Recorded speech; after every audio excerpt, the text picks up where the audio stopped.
Arkadaşlar, Ekseminal TV'den herkese merhaba. Bu sene aslında müzikal anlamda zengin bir seneydi. Çok fazla albüm çıktı. Ama belli yoğunluklarından dolayı ben bazı albümlere istediği değeri verip gerekli zamana ayıramadım hissediyorum ama yine de bu senede klasik olarak senenin iyi albümlerimizi ayıklama, seçme şansımız oldu. Sizinle benim açımdan senenin en iyi 5 albümünü paylaşmak istiyorum. Tabii aslında bakarsanız biraz göreceli. Çünkü dinlemediğim ya da dinlemek istediğim vakit ayıramadım veya hiç farkına varmadım. Ama senenin albüm olabilecek albümler de mutlaka vardır. Ama şu an itibariyle benim için senenin 5 albümünü şu anda sizlere söyleyeyim. 5 numarada Retromorphosis'in Selmus Mordus albümü var.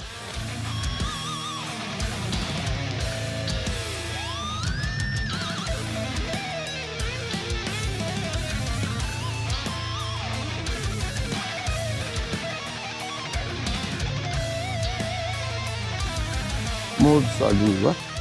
Şimdi bu grup Spawn of Possession elemanlarının yeni grubu. Spawn of Possession gibi teknik death metal yapıyorlar. Ve bunu gerçekten çok layıkıyla iyi yapıyorlar. Yine aynı teknik dışa vurum albümde kendini belli ediyor. Ancak ben Spawn of Possession'dan sanki biraz daha klasik death metal tınlayan bölümler de fark ettim. Yani bodoslama, böyle paldır küldür çok sert bir death metal albümü. O açıdan eski usul death metal sevenlere ve eski usul death metalin de leş kaydı değil de daha çok notalarının dinlendiğini anlaşılabildiği ama kesinlikle öyle hafif bir müzik olarak nitelendirilebilecek değil. Son derece sert bir albüm. O açıdan bu tarz müzik dinleyen arkadaşlara tavsiye ediyorum. 4 numarada Coroner'ın Dishonest Theory albümü var.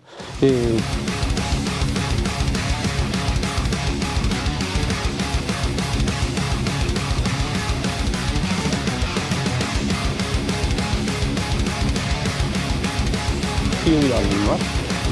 Pek çoğunuz senenin listelerini inceleyip ne var ne yok bir bakmıştır diye tahmin ediyorum. Malumunuz Coroner 32 sene sonra albümle döndü.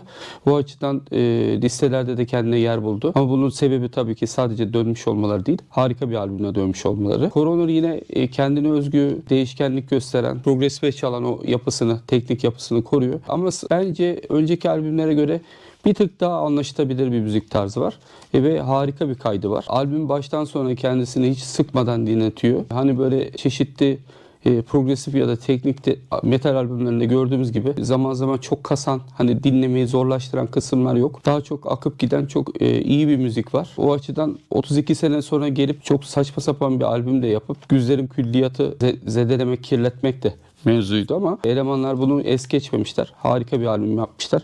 Bu açıdan teknik thrash metal, belli progresif ögeler de barındıran thrash metal seviyorsanız mutlaka ya da şöyle söyleyeyim, eski Coroner'ı seviyorsanız yeniyi de seversiniz. O şekilde de söyleyebilirim. Numarada Malefic Throne, The Conquering Darkness,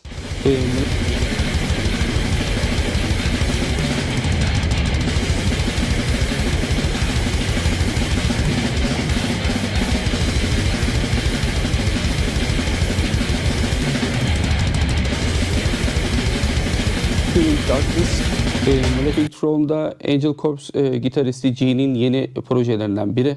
Biliyorsunuz bir de bu sene çıkmış olan Perdition Temple var. Angel Corpse'da zaten ziyadesiyle iyi albümler yapıp kült statüsüne ulaşmış bir müzisyen.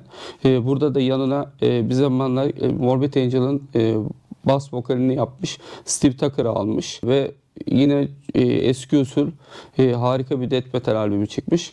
Bu albümden şöyle tanımlanabilir diye düşünüyorum. Saf vahşet bir albüm. Yani çok sert bir şekilde başlıyor, sert bir şekilde bitiyor. Hani durdurak bilmiyor. Aralarda böyle bir es vermiyor. Son derece şiddetli bir müzik var.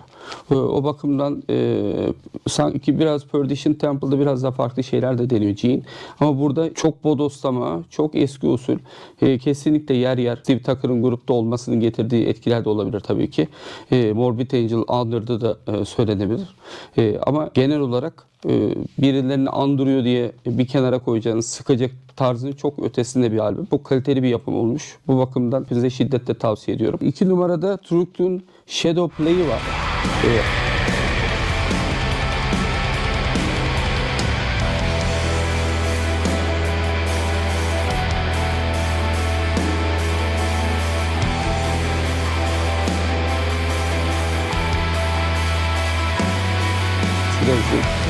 Aslında bu albümü ben sene başlarından beridir dinledim.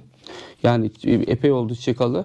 Ve şey diye düşündüm hep. Hani bunun yerine gelebilecek bir şeyler olabilir belki. Hani daha alt sıralara kayabilir falan diye düşündüm. Çünkü Drutk'a göre baktığınızda biraz daha sertliği azaltılmış. Biraz daha rafine, daha rahat dinlenebilen bir albüm olmuş belli bakımlardan.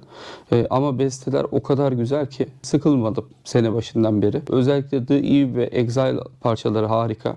Yani albümün geneli harika. Albüm Ukrayna şu anda savaşta yaşayan bir ülke maalesef.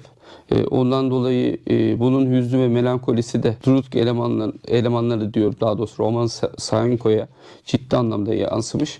O bakımdan belki de şimdiye kadar çıkan en melankolik Drutk albümlerinden birisi. Onun için şiddetle tavsiye ediyorum. Bir numaramızda Paradise Lost'tan Ascension albümü.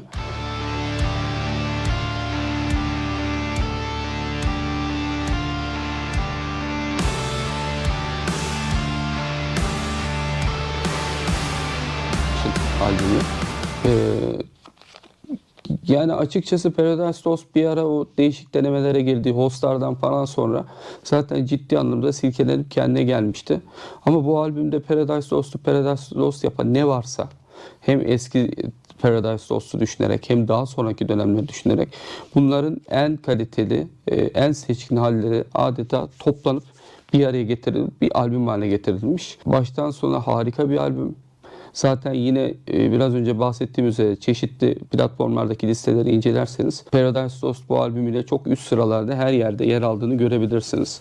Ben özellikle bu yaştaki bunca senedir piyasada olan adamların böylesine bir albümle bu zamanda nasıl çıka geldiklerini gerçekten zaman zaman hayret ediyorum.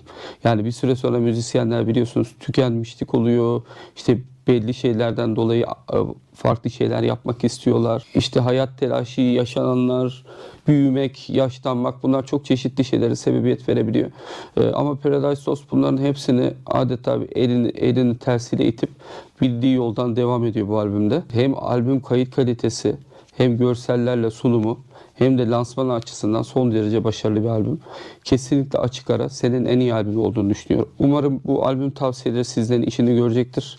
Umarım içinde kaçırmış olduğunuz, dinlemeye fırsatı bulamadığınız albümler bulup dinler ve bundan dolayı da beni mutlu edersiniz diye umuyorum. Kendinize çok iyi bakın. Görüşmek üzere. Metal kalın.